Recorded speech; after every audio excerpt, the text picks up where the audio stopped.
नमस्कार। आज हम परमहंस योगानंद जी की जीवनी ऑटोबायोग्राफी ऑफ ए योगी के बारे में चर्चा करेंगे।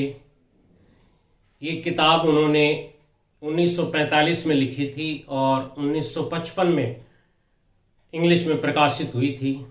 तब से लेकर आज तक ये किताब समान रूप से लगातार बिक रही है। 1893 में जन्म हुआ था योगानंद जी का। ये वही साल था जब विवेकानंद जी अमेरिका गए थे। उस साल योगानंद जी का जन्म हुआ था। एक साधारण परिवार में इनके पिताजी भगवती बाबू थे, जो रेलवे में नौकरी करते थे, जो ब्रिटिश रेलवे होता था उस समय का। और इनके पारिवारिक गुरु थे लाहिड़ी महाशय। लाहिड़ी महाशय खुद भी कभी नौकरी करते थे, बाद में वो बनारस में जाके रहने लगे आश्रम बना करके। लेकिन इनका परिवार जब पूजा में बैठा होता तो कई बार वो फोटो से बाहर आ जाया करते थे, और जब कोई उनको छूने की कोशिश करता तो वापस फोटो बन जाया करते थे। चमत्कारों के बारे में योगानंद जी बहुत ज्यादा चर्चा नहीं करते हैं, न ही चमत्कारों से वो प्रभावित होते थे। इनके गुरु लोग भी सब गृहस्थ थे, नौकरी पेशा लोग थे। ये स्वयं भी सिर्फ सन्यासी थे और चमत्कार को एक महज एक प्रयास बताते थे। जैसे कि एक बाबा थे, वो सुगंध पैदा कर दिया करते थे किसी भी चीज के अंदर।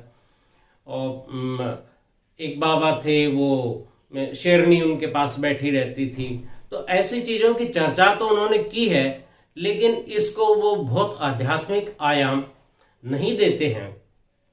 एक बार योगानंद जी ने चर्चा की है कि उन्होंने एक हिरण का बच्चा पाल रखा था। एक स्कूल भी खोला था रांची में, और एक दिन वो बाहर गए रांची से, तो इनके शिष्यों ने पीछे से उस हिरण को ज्यादा खिला दिया,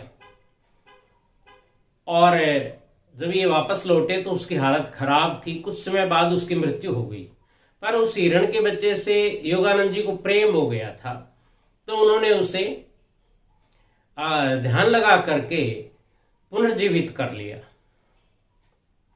इसके बाद रात में वो हिरण उनके सपने में आया और उसने ये कहा कि मैं बड़ी मुश्किल से इस पशु योनि से छूटा हूं, आपने मेरे साथ क्या किया है, आप मुझे मुक्त करिए कृपया। और ये कह करके योगानंद जी को फिर से नींद आ गई, और सुबह देखा तो वो हिरण का बच्चा फिर से मर गया था। तब इनको ये लगा कि जो प्रकृति के नियम हैं जन्म मृत्यु के, उनके साथ बहुत ज्यादा योगियों को भी छेड़छाड़ नहीं करनी चाहिए।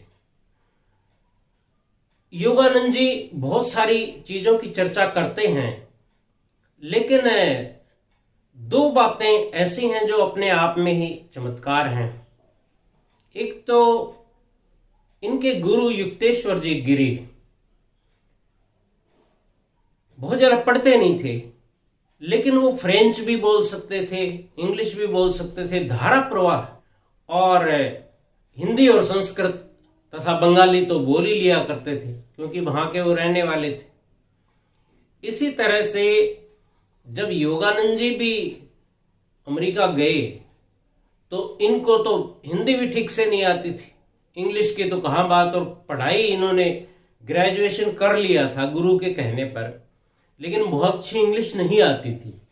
पर जिस तरह से ये बोलना शुरू कर दिया उन्होंने अमेरिका में जाकर के, और हजारों सैकड़ों लोग इनको सुनने आते थे, वो अपने आप में एक चमत्कार है। एक बात की और चर्चा करते हैं योगानंद जी कि कभी कभी सपने में उनको एक खास इमारत दिखाई देती थी, एक इलाका दिखाई देता था, लेकिन इनको एक पता नहीं चलता था कि ये क्या है। जब अमेरिका जाकर के उन्होंने आश्रम बनाया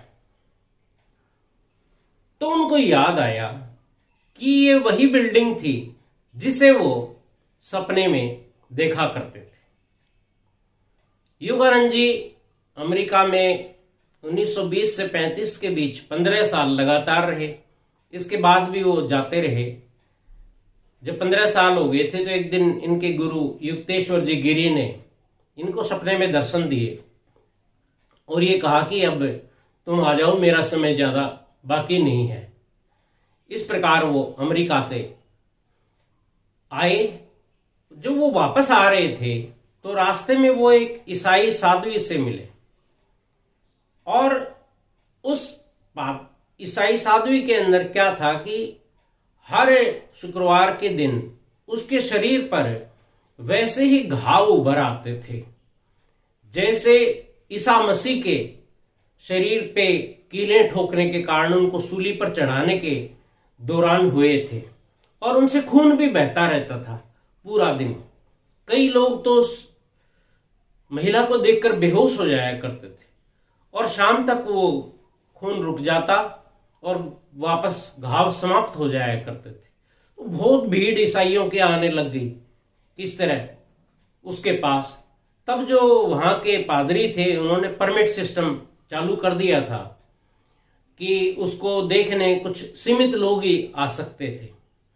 इस घटना का जिक्र भी योगानंद जी अपनी किताब में करते हैं और उनकी मृत्यु जब हुई, लेकिन जो वहां के सेमेट्री के डायरेक्टर थे यानी शमशान घाट के जो इंचार्ज थे, उन्होंने एक सर्टिफिकेट दिया कि इनका शव है 20 दिन तक रखा रहा बिना किसी बर्फ के रेफ्रिजरेटर। लेकिन उस शरीर को कुछ भी नहीं हुआ, न उसमें विकृति आई, न उसमें स्मेल आई, न उसका रंग बदला। यह आश्चर्य की बात थी। तो उनका जीवन बहुत ही सरल भी था और रहस्यमय भी था और उन्होंने जो इंग्लिश लिखी है वो ये देखकर लगता नहीं है कि कोई पढ़ करके या सीख करके इतनी अच्छी इंग्लिश लिख सकता है। किताब बहुत दिलचस्प है, थोड़ा समय जरूर लगता है, एक तो आध्यात्मिक विषय है, लेकिन जिसको भी अध्यात्म में रुचि है ये किताब पढ़ने के बाद बहुत सारी जिज्ञासाएं शांत हो जाती हैं। इंग्लिश में ये ऑटोबायोग्राफी ऑफ ए योगी है, हिंदी में योगी कथामृत, और भारत की तो है ही, दुनिया की लगभग 40 भाषाओं में इस किताब का अनुवाद हो चुका है। आपका दिन बहुत ही शानदार गुजरे। मुझे सुनने के लिए आपका बहुत बहुत धन्यवाद। नमस्कार।